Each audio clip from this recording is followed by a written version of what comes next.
Bon, aujourd'hui, on va parler d'un sujet qui nous concerne toutes, d'une phrase que l'on a toutes dit à un certain moment dans notre vie, ou qu'on continue à se dire d'ailleurs maintenant, c'est « je suis nulle avec la gestion de mon argent ».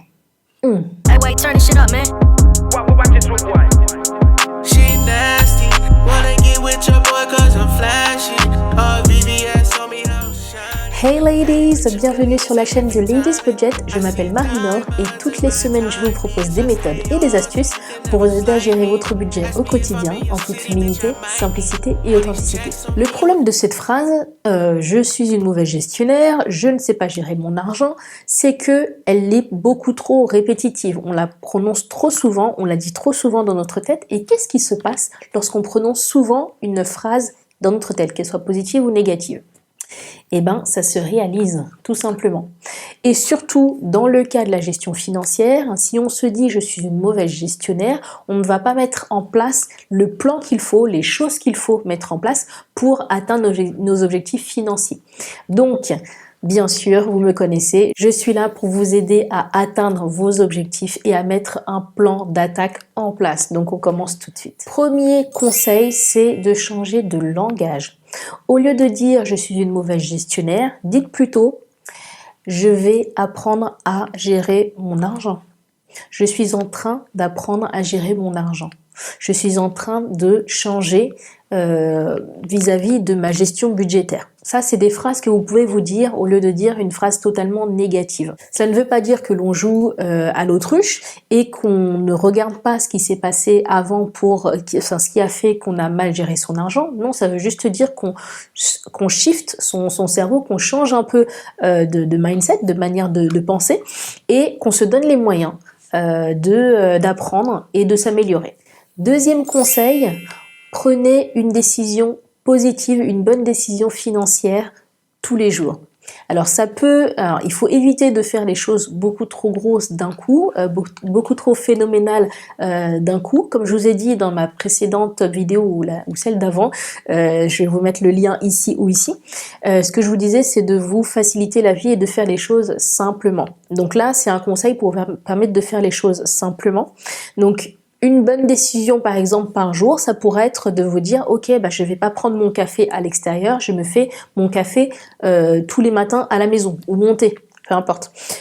Au lieu de déjeuner avec vos collègues tous les jours au restaurant, ce que vous pouvez faire, c'est vous faire au moins 2 à 3 fois par semaine vous préparez votre déjeuner 2 à 3 fois par semaine, ce qui vous permettra d'économiser 10, 15, 20 euros. Troisième conseil, prenez un petit carnet dans lequel vous allez créer un petit journal pour tracer les dépenses que vous faites au quotidien. Donc souvent on se dit ouais non mais ça sert à rien, je peux pas économiser 100 euros, 50 euros, 200 euros, 300 euros par mois, c'est au-delà de mes moyens. Sauf qu'on ne se rend pas souvent compte que ce qui fait qu'on n'arrive pas à épargner correctement, c'est souvent les micro-dépenses du quotidien. C'est-à-dire, alors 1 euro, 2 euros pour le café, 1 euro, 2 euros pour la baguette, alors qu'on aurait très bien pu stocker du pain chez soi, du pain qui est tout à fait congelable et décongelable le lendemain matin, 5 euros pour une babiole pour les enfants, 10 euros pour un petit cadeau comme ça parce que j'ai pensé à toi, etc., etc. On fait tout ce genre de dépenses, de micro-dépenses au quotidien. On n'a pas l'impression que cela grignote au fur et à mesure notre budget, mais c'est exactement ce que ça fait. Donc, ce que je vous conseille, c'est donc ce petit carnet, tous les jours en rentrant de la maison, tous les soirs, en rentrant du travail ou de vos activités à l'extérieur. Prenez ce petit carnet et vous allez noter vos dépenses. Sur une semaine, c'est pas compliqué, je vous donne vraiment le challenge de le faire. Une fois que vous verrez le montant total des petites dépenses que vous avez faites au quotidien, le dimanche, vous allez voir le petit total là et posez-vous la question, est-ce que cet argent-là, je n'aurais pas mieux fait de le mettre dans un petit compte épargne? Je pense que la réponse serait oui. Quatrième conseil, oubliez tout ce que vous avez appris sur la gestion de votre argent. Oubliez tout ce que vous avez appris, tout le narratif que l'on vous a conté sur l'argent. Exemple, et je pense que c'est un exemple qu'on a toutes entendu depuis toute petite, l'argent ne pousse pas sur les arbres. Je ne vais pas cueillir l'argent. Je respire pas de l'argent. On n'est pas Rothschild. On n'est pas, voilà. Il y a plein de phrases comme ça que l'on nous a dites depuis qu'on est toute petite. Et c'était souvent pour nous faire peur et nous faire comprendre que l'argent, on doit le travailler, c'est difficile à avoir. Non pas que nos parents ne voulaient pas qu'on soit conscient de ce que c'est que l'argent, mais lorsque nos parents nous parlaient de ça, ils nous parlaient pas. L'erreur qu'ils faisaient, c'était de ne pas nous apprendre à gérer l'argent. L'erreur qu'ils faisaient, c'était de nous faire peur vis-à-vis de l'argent, nous mettre un narratif totalement négatif vis-à-vis de l'argent et de la manière dont on peut l'obtenir, de la manière dont on peut l'économiser.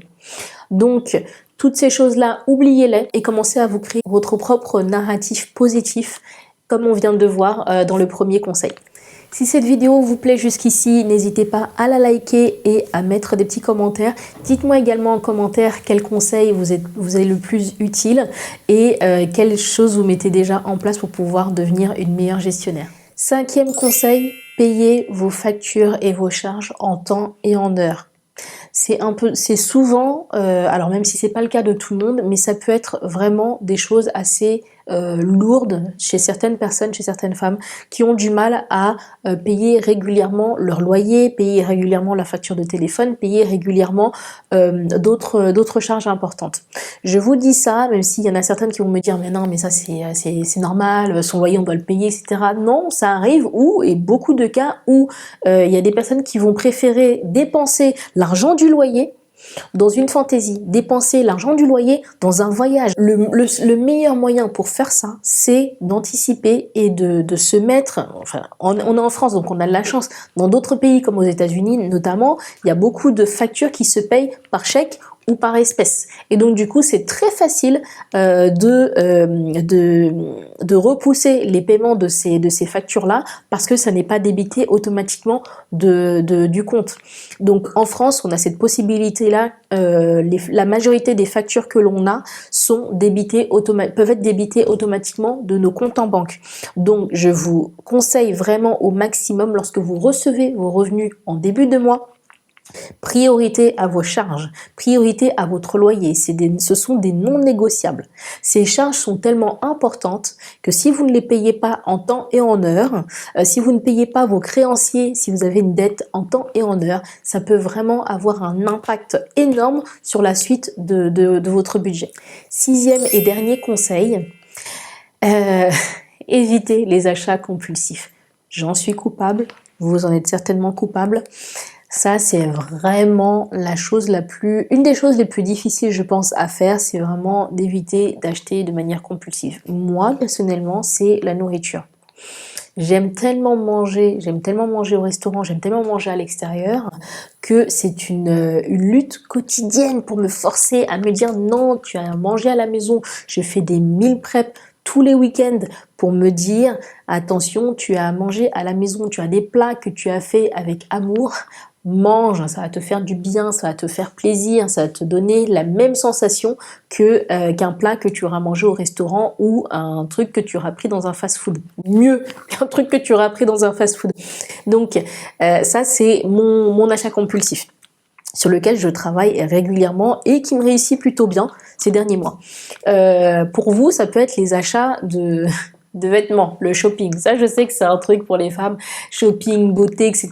Je sais que ce sont des dépenses pour les femmes qui sont qui font plaisir. Par contre, elles font plaisir sur l'instant et lorsqu'elles ne sont pas budgétées, lorsqu'elles ne sont pas anticipées, elles font très mal l'instant d'après.